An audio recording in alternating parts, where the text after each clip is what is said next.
We love to think about the future. We have all of these predictions about what it will be like when it comes. The future of meat is lab-grown. The future of music is a chip in your brain. The future of chairs is a pair of bionic pants that you put on and then you just kind of lean back into. The future film, of work, of love. We talk about the future like it's this thing that will just arrive one day. But why do we think that? I have a little nephew named Nilsson, and he told me that he thinks that school is pointless. And when I asked him why, he said, because sooner than later, there's going to be a machine that he can get into, and then he's just going to get smart by the push of a button. So why should he waste his time? And you know what? He might be right. Who knows?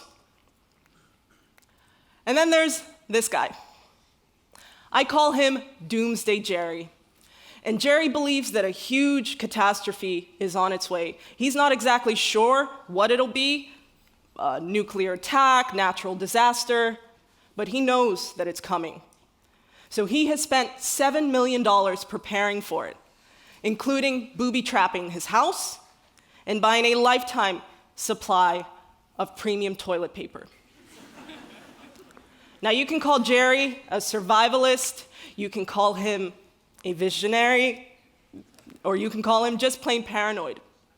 But the fact is that Doomsday Jerry, just like my nephew, is hypnotized by a vision of the future. And he acts on it because that is what we often do. If we believe that this is going to happen in the future, then this is how we'll act in the present. So visions and dreams and images and ideas of the future, they're powerful, and they creep in all the time. So let's look at some of the ways that they do creep in.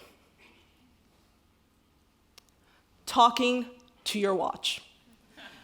This is the quintessential self-fulfilling prophecy. Pop culture has told us that talking into your watch is the future. So we've constantly tried to produce it and to reproduce it. And then there's the 1939 World's Fair in New York City, which showcased the world of tomorrow. 44 million people attended these exhibits, and they were told that this is what the future will look like. Master-planned cities and suburbia, superhighways, futuristic kitchen appliances. This helped to define the American dream, which meant that it ultimately helped to bring that specific dream to life. So these kinds of visions, they creep in, and then they stay with us, from Hollywood, from tech companies, from science fiction. And I don't think it's a conspiracy. I think we all collect visions so that we can have something to aspire to. But in the same way our visions inspire us, they can also start to limit us. If we hear the same narratives over and over again, and if we see the same visuals over and over again, then that becomes our scope of possibility. That becomes our benchmark for what we believe is good and what's not. So today, I want you to think about your assumptions about the future. Because there are just so many different futures and alternatives out there. And if we choose to be more curious about them, then they will make us rethink what's possible. Take the concept of mobile money. I can pay for all sorts of things in my everyday life by sending money to someone's phone number. I bought a bike for my next door neighbor. I split the bill when I'm out to eat with friends. I buy furniture from flea markets. And I do all these things as easy as it is to send a text message. Part of the reason that I can do this, part of the inspiration for this, is based on M-Pesa. M-Pesa is the mobile payment system that started almost 10 years ago in Kenya. And M-Pesa came to life from the everyday needs of what life in Kenya was like and a vision of what it could be like. For instance, people wanted to send money to family members that lived far away, and many people didn't have bank accounts. So Kenyans started experimenting with new ways to transfer money, and their vision was so successful that it did influence the world, including my world here in Copenhagen. Our futures can be influenced by people and places that we're just not used to looking to. But looking back might seem a little obvious, so let's look forward to space. Bangladesh has a space program, and so does Ethiopia. But how can a poor country afford a space program? Is what the outside world asks very, very frequently. And getting stuck on a question this flat stops people from having more interesting, more nuanced, and maybe more useful and necessary discussions like, what does Bangladesh hope to achieve with their space program? What future are they working towards? What knowledge and traditions drive these dreams? When Ethiopia launched its space program last year, they said that their main priority is to inspire young people to be involved in science and technology. And that ability to aspire can't be underestimated because it gives people permission to imagine. And imagination is the spark that can lead to change. For Bangladesh, for Ethiopia, for the outside world, people first need to be able to imagine a future, to see themselves in a different place before they can make it happen. And one of the most compelling ways that we do have to imagine is through science fiction. Science fiction has always made us think about what things could be different. And Caribbean science fiction opens up new worlds from a new perspective. It's about aliens that rent the bodies of Cubans so they can vacation on Earth. It's about surveillance robots based on Jamaican folklore and Jamaican magic. It's about Caribbean post-apocalyptic worlds shaped by extreme weather events and climate change. And of course, it's about this and so much more.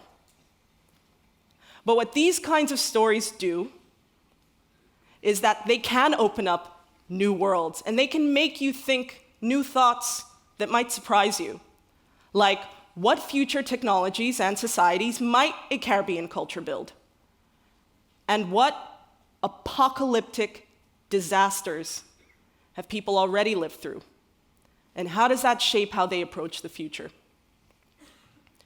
Reading something like Caribbean science fiction makes us aware of the fact that how we imagine the future depends on who is doing it.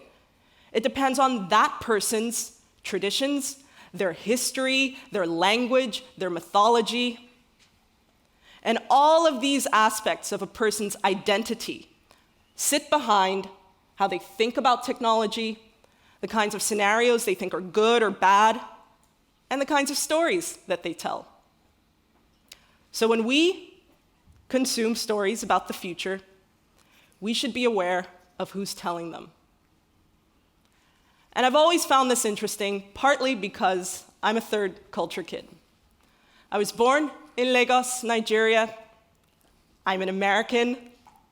I've lived in Iran, and my home now is Copenhagen.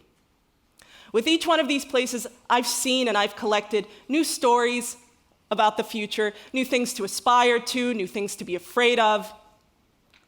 And although these experiences have broadened my perspective, I still get really uncomfortable and really confused by some of the alternatives in all of these places. And maybe that's why we don't sometimes see them, because they can make us feel uncomfortable and confused. It's much easier to create neat filters for exactly what we see and what we like and what we don't see. And a really simple way we do that is by making others and their visions of what's possible too something. They're too religious, the Arab world. They're too disorganized, Africans. They're too unemotional. The Chinese.